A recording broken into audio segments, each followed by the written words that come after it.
Face amount, যেটা premium ছিল মানে সিঙ্গেল প্রিমিয়াম ছিল 2 কোটি টাকা, রুহুল আমিন এজেন্সিতে হয়েছিল, এটা আরেকটা রিজিওনাল, আমাদের পর্যন্ত না। বাট আমার একটা চাহিদা আপনাদের কাছে চাওয়া থাকবে, আপনাদের এখানে এরকম কেউ একজন এরকম একটা পলিসি করবেন যাতে পরবর্তী স্লাইডে, পরবর্তী লঞ্চিং এ বা পরবর্তী রিনোভেশনে এটা আসে যে ঢাকা ইস্টে একটা এজেন্সি খুলনায় গেছে, এবং এটা এই 80 জনের মধ্যে কিন্তু আরো ভালো যে উনি 3 কোটির উপরেও করেছিলেন, এটা সর্বোচ্চ 4 কোটি পর্যন্ত করা যায়। সো হাইয়েস্ট অ্যামাউন্টে কিন্তু কেউ এখনো করতে পারে না, ঠিক আছে? সো এটা একটা আপনারা আজকে শিখিয়ে দেখি কি অবস্থা।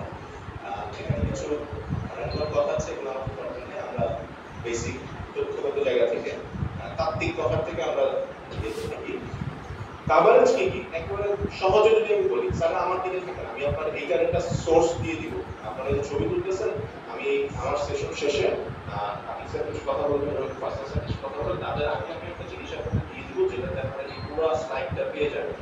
যে অনেকেই টেক্সটের সিকোয়েন্স স্লাইড ছবি তুলতেছেন, এটা আপনারা এখন ছবি তুলবেন, মোবাইলে কি ঘোরা আসতেছে, আমি শিওর যে আপনারা ছবি তুলে খেয়াল করতেছেন না, বাট এই স্ক্রিন কিন্তু মোবাইলে ছবিটা আসে না, এটা একটা এরকম একটা কি হবে লাভ, কোনো লাভ হবে না, কিন্তু সোর্সটা দিয়ে এখন মন দিয়ে সে ছবি তোলা ভালো।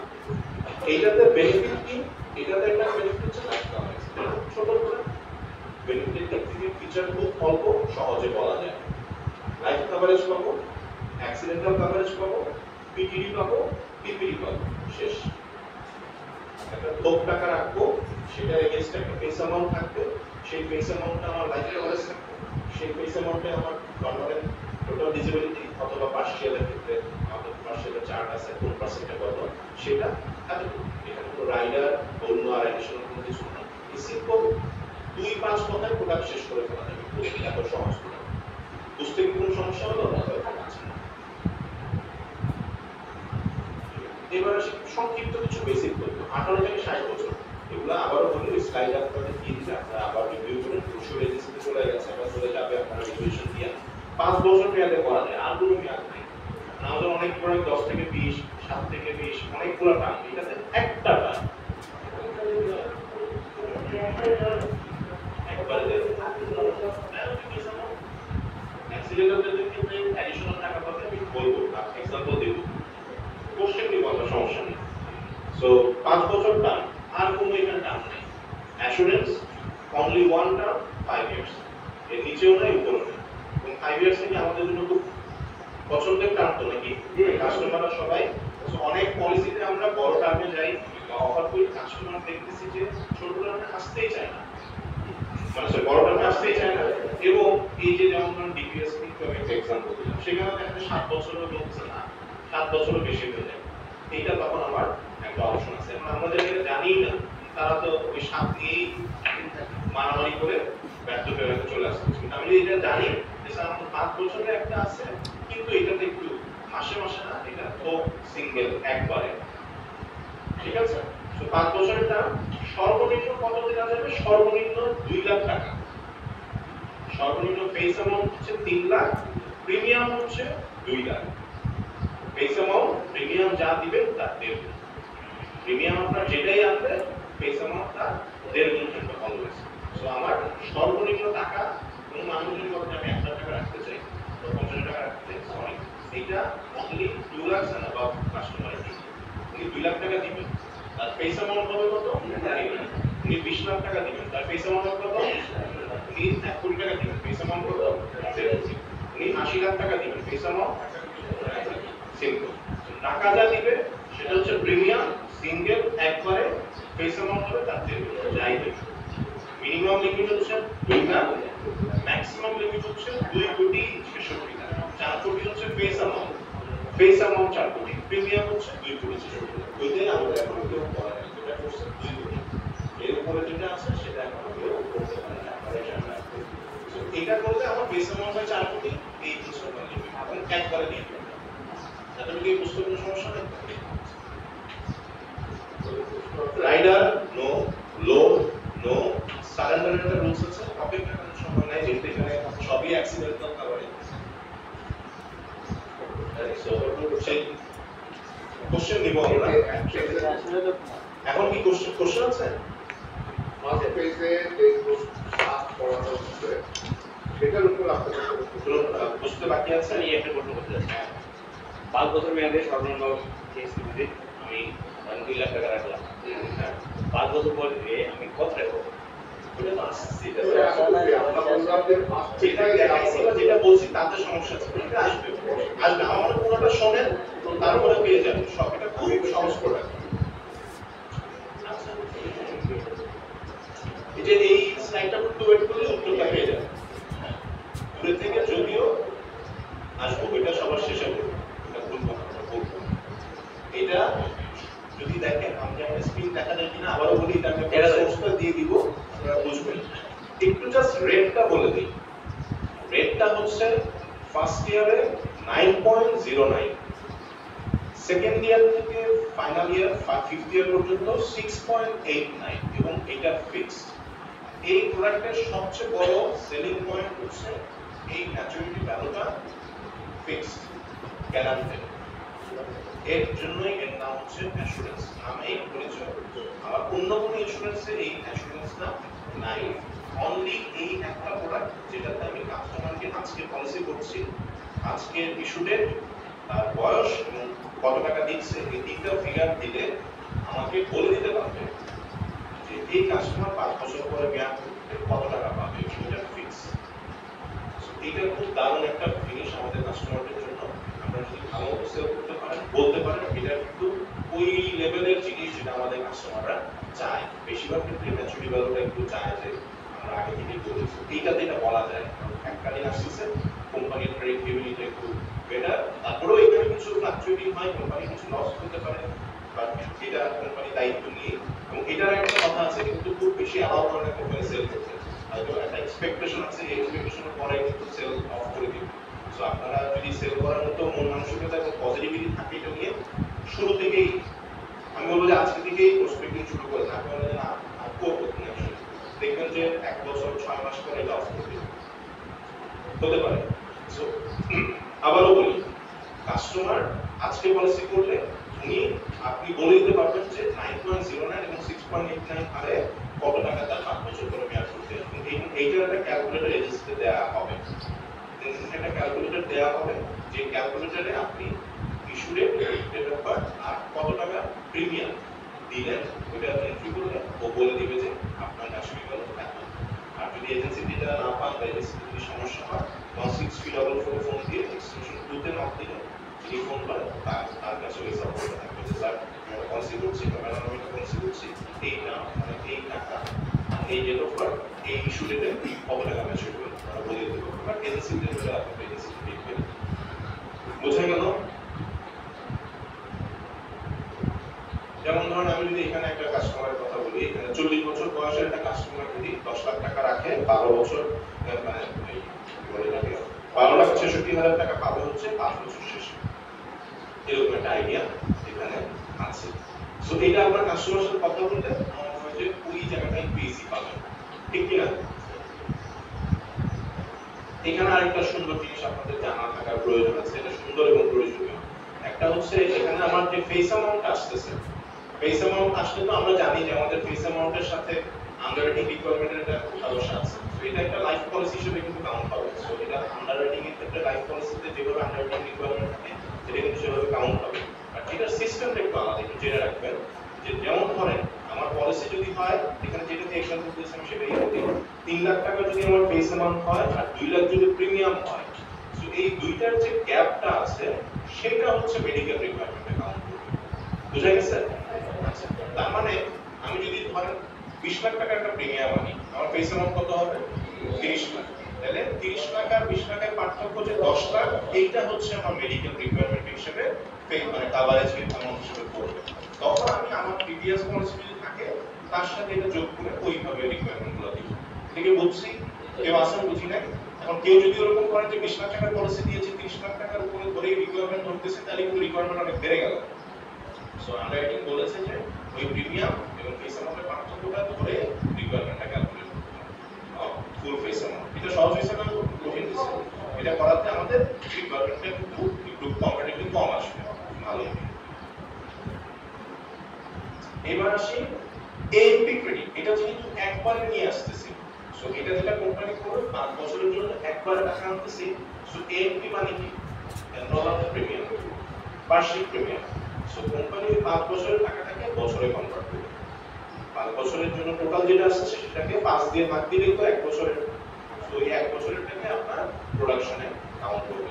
যে কোনো প্রোডাকশন, কনভেনশন হোক, তারপরে কি বলে এটাকে আপনার কন্টেস্ট হোক, প্যালেস, গ্র্যান্ড সুলতান বা যে কোনো কন্টেস্ট, প্রিমিয়াম রিলেটেড কন্টেস্ট থাকলে সেখানে খেয়াল রাখবেন এটা শুধুমাত্র এএনপি কাউন্ট হবে এবং এটা 1 বছরের প্রিমিয়ামটা 5 দিয়ে ভাগ দিয়ে আসবে। সো আমি যদি একটা 10 লাখ টাকার পলিসি আনি, আমি যদি আমার প্রোডাকশনে 10 লাখ যোগ করি তাহলে কিন্তু ক্যালকুলেশন ভুল হবে। আমার ক্যালকুলেশন যোগ হবে কত? 2 লাখ। Very good. সো কেন 5 দিয়ে ভাগ দিয়ে যেটা আসছে সেটা আমার 1 বছরের কন্ট্রিবিউশন ধরে, ঠিক আছে? কমিশন দিবে 10 লাখ টাকা না, এটা শুধু 1 বছরে দেয়া। মানে যেমন ধরেন আপনি মানে উদ্যোগে যদি ওইভাবে দিই, রেগুলার যেটা আনতেন, রেগুলার যেটা পরের বছর যদি প্রোডাকশনে আসে কিন্তু রিনিউয়াল প্রিমিয়াম। সো এইভাবে হলে বাকিগুলা আপনি এএনপি একবার আসবে 5 লাখের একবার। আর কমিশন হবে পুরো টাকা। কমিশন কিন্তু 2 লাখের বেশি করবে না। কারণ আপনি এই টাকাটা তো পরে আর পাবেন, এটা তো একবারে পেয়ে গেল। আপনার পরের রেগুলার গুলাতে রেগুলার কমিশন দিচ্ছে, কারণ পরে আবার প্রিমিয়াম আসে, এটা তো আর আসবে না। আপনাকে 2 লাখ প্রোডাকশন দিচ্ছে, কমিশন কিন্তু 10 লাখের উপরে চলে আসবে, পুরাটার উপরে 3% চলে আসবে। এটা ভোগ হিসেবে 3% আসবো। সারেন্ডার নিয়ে আসবো, সারেন্ডার নিয়ে আমি আসবো, এটা নিয়ে বোঝানোর বিষয় আছে, বোঝানোর বিষয় আছে। এটা একটু অন্য পলিসির মতো না, একটু আলাদা। ওইটা নিয়ে আলাদা কথা আছে। স্যার শুনি এতটুকু বলছি। আমি যদি 1 কোটি টাকার ব্যবসা আনি, আমার কাউন্ট হবে 20 লাখ টাকা। 1 কোটি টাকার একটা ইউনিট আনলাম, বেস অ্যামাউন্ট 1.5 কোটি, প্রিমিয়াম হবে 20 লাখ, কমিশন হবে 1 কোটি 3%, 3 লাখ টাকা। বুঝা গেছে? এটা কিন্তু ইনক্লুড করে, কারণ আপনি তো কিনে ফেলছেন একবারে নিয়ে আসেন। কমিশন ফোরটার উপর প্রোডাকশন 5 টাকা। কনফিউশন থাকলে বলেন কি। আর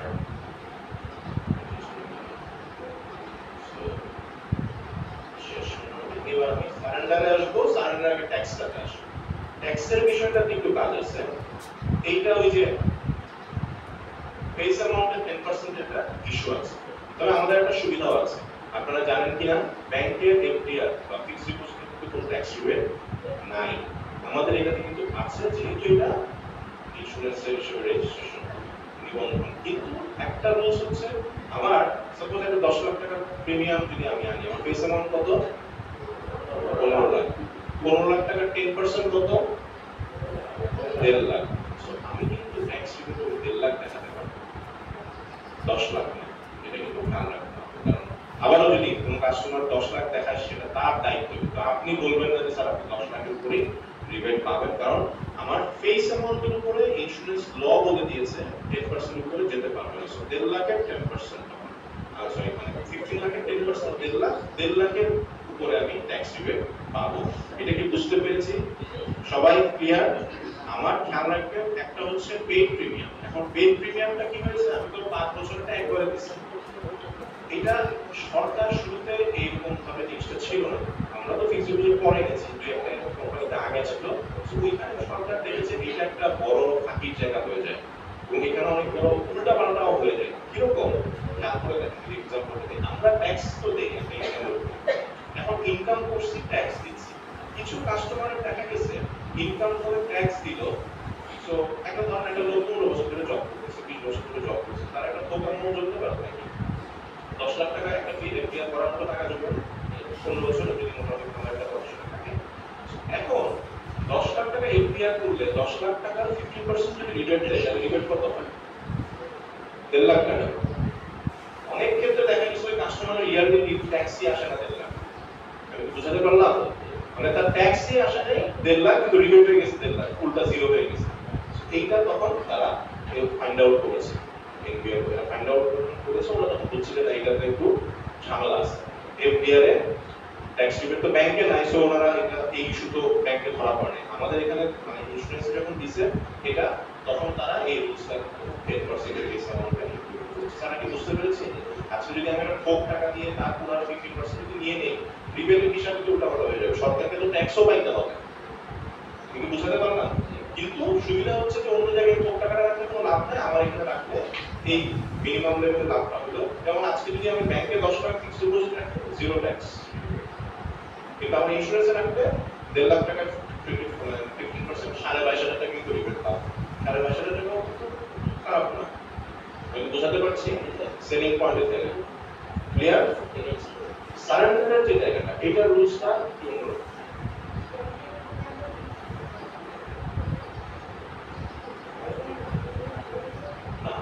একবার প্রিমিয়াম তো একবার দিচ্ছি, প্রিমিয়াম তো আমি 5 বার দিচ্ছি, এক পুরো 10 লাখের উপরই দিচ্ছি।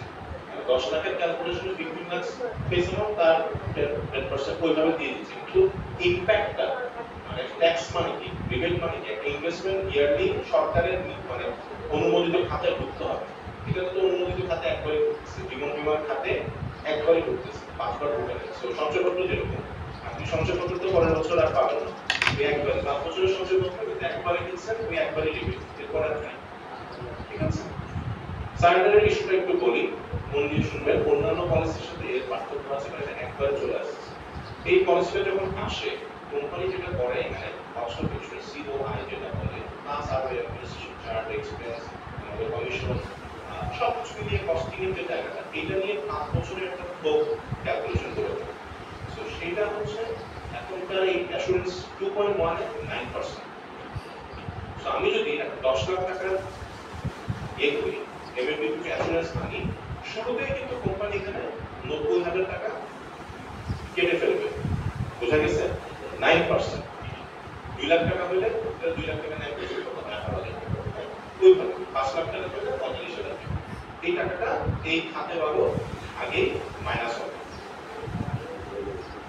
সারেন্ডারের ক্ষেত্রে মানে এই প্রোডাক্টের ক্ষেত্রে, কিন্তু সারেন্ডারের ক্ষেত্রে তো এর ইমপ্যাক্ট আছে। ইমপ্যাক্টটা কি হবে? আমি যখন প্রোডাক্টটা সেল করব, 10 লাখ টাকা দিলাম, এটার মজার বিষয় হচ্ছে যে আপনি সেল করে আবার সারেন্ডার করতে পারবেন। অন্যান্য পলিসিতে দেখুন 2 বছরের ইস্যু আছে, এটাতে দেখুন 2 বছরের ইস্যু নাই। এটা আপনি কিনছেন, সারেন্ডার করতে পারবেন, প্রয়োজন হলে সারেন্ডার করতে পারবেন। কিন্তু এই যে তখন এই রুলসটা এরকম ভাবে আসবে, আমি এই প্রোডাক্টের স্ট্রাকচারটা বলে দিই, তাহলে আপনারা টের পাবেন বা বুঝতে পারবেন। আমি যখন করলাম ওই যে 90,000 টাকা 10 লাখে 9% মাইনাস হলো। সো আমার এই পলিসির ইনভেস্টমেন্ট ক্যাশ ভ্যালু কিন্তু ইনিশিয়ালি হয়ে গেল 9,10,000। সো আমি যদি আজকে 1 মাস 2 মাস পরে সারেন্ডার করি, আমার 9,10,000 বা 11-12,000 যা হয় এটা দিই। বোঝা গেল? যত সময় যাবে শুধু একবারই, কিন্তু শুধু একবারই, প্রথমবারই আসলো, কাটলো, ইনভেস্টমেন্টে গেল 90,000 টাকা, 10 লাখ আমি আবার বলি, এটা 90 টা ফিক্স না, 10 লাখ টাকা পলিসি করব। যদি এটা 1 কোটি হয় তাহলে 1 কোটি হিসেবে 9 লাখ টাকা, 9%।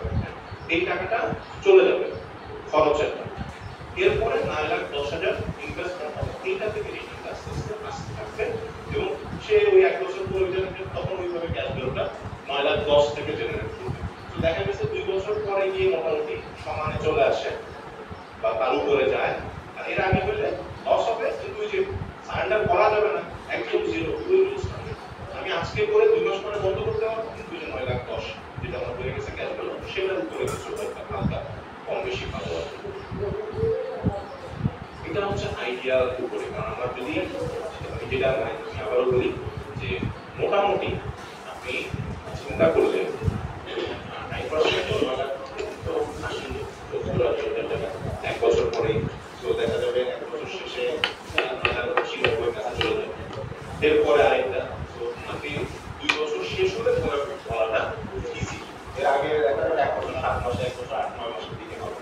তো একদিক থেকে এটা মোটামুটি 2 বছর বলতে সেম থাকা যাবে, এর আগেই চলে আসবে, এর আগেই চলে আসবে 9% ফার্স্ট ইয়ারে, পরের সেকেন্ড ইয়ার থেকে 6.89। সো ওই জায়গাটা একটু স্লো ডাউন হবে।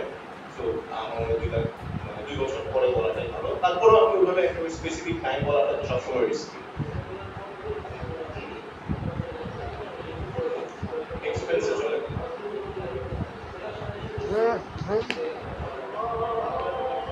হ্যাঁ না, ওগুলো তো পজিটিভ আমি আসবো, কিন্তু আপনাদেরকে আমার ভিতরে ঝামেলার জায়গাগুলো আগে বোঝাচ্ছি।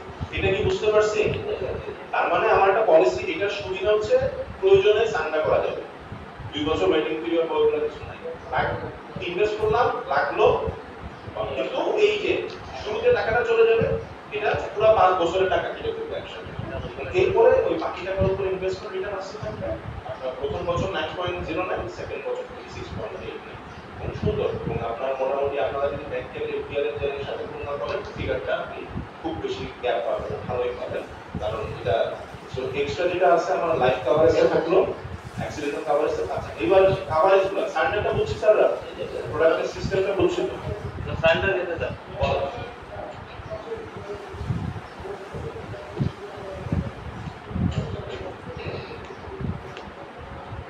সারেন্ডার করলে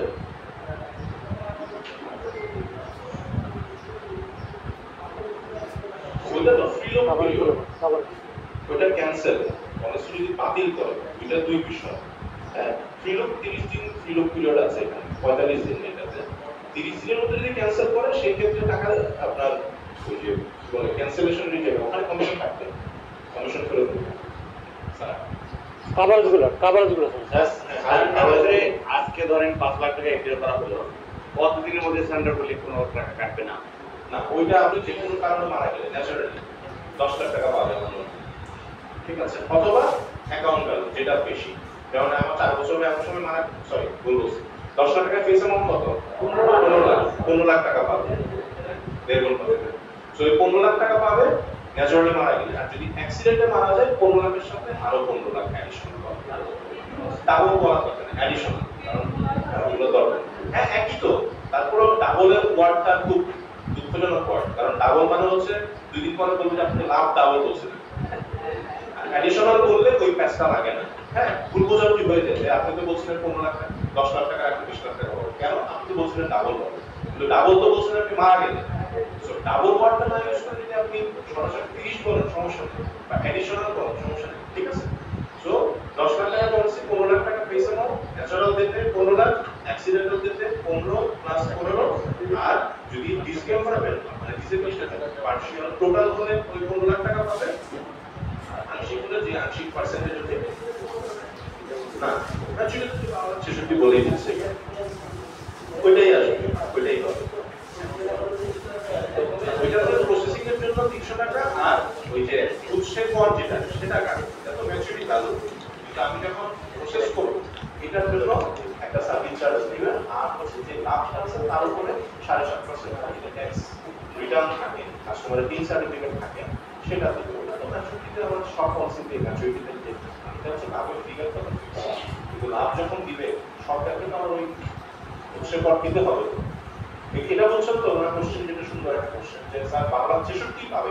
12,66 হচ্ছে কাগজে কলমে তো অবশ্যই পাবে, কিন্তু প্রসেসিং এর ক্ষেত্রে একটা হচ্ছে কোম্পানির একটা চার্জ কাটবে 300 টাকার মতো কাটবে, আর একটা হচ্ছে সরকারকে আপনার এই 10 লাখের উপরে যে 12,66 দিচ্ছি, 2,66,000 অতিরিক্ত দিচ্ছি, তার উপরে 7.5% দিতে হবে।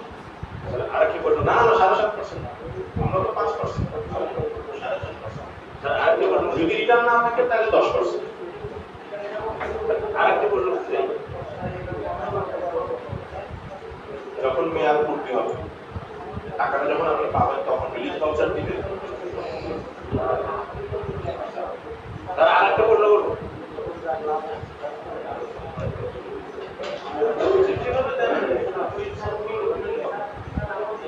ইনজুরি, এটাতে এএমআর নাই, কিন্তু আবার মনে রাখবেন এএমআর নাই, অনলি ডিসেবিলিটি, পার্সিয়াল, টোটাল আর ডেথ, আর ন্যাচারাল ডেথ। সিকনেস, ডিসেবিলিটি মানে যে বা ইনজুরি না, রোগের এটা ছোট রাখা হয়েছে, সিম্পল রাখা। আমরা যে পলিসি করি, অন্যান্য পলিসি যেমন লাইফ কার্ড পায়, ফিক্সড ডিপোজিট বা এফএল করে লাইফ কার্ড দিবে কি? হ্যাঁ দিবে, 5 লাখ টাকা উপরে হলে দিবে, 5 লাখ টাকা দিবে, ন্যূনতম 5 লাখ, 5 লাখের নিচে হলে দেওয়া যাবে না প্রিমিয়াম। আচ্ছা আমি একটু বলি, এগুলো তো তথ্যের জায়গা, তো শেখার জায়গা। তথ্য আজকে জানি না, কালকে জেনে দিতে পারবো, শেখার জায়গাটা, বোঝার জায়গাটা, কারণ সারেন্ডারের বিষয়টা, এটা কি শিখছি তো, এটা তো তথ্য দিয়েও হবে না, আমাকে বুঝতে হবে বিষয়টা, বোঝার জায়গাগুলো নিয়ে। সবচেয়ে বড় সেলিং পয়েন্ট হচ্ছে এটা ইনকাম থাকে তো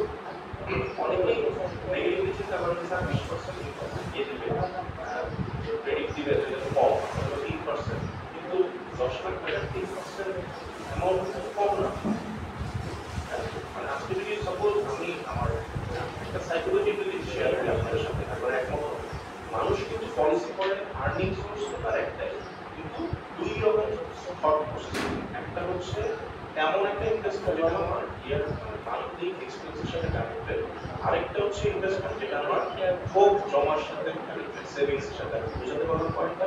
যেমন ধরেন আজকে আমি একটা 2000 টাকা 5000 টাকা ডিপিএস করবো, এটা কিন্তু আমার মাসের খরচের সাথে রিলেটেড।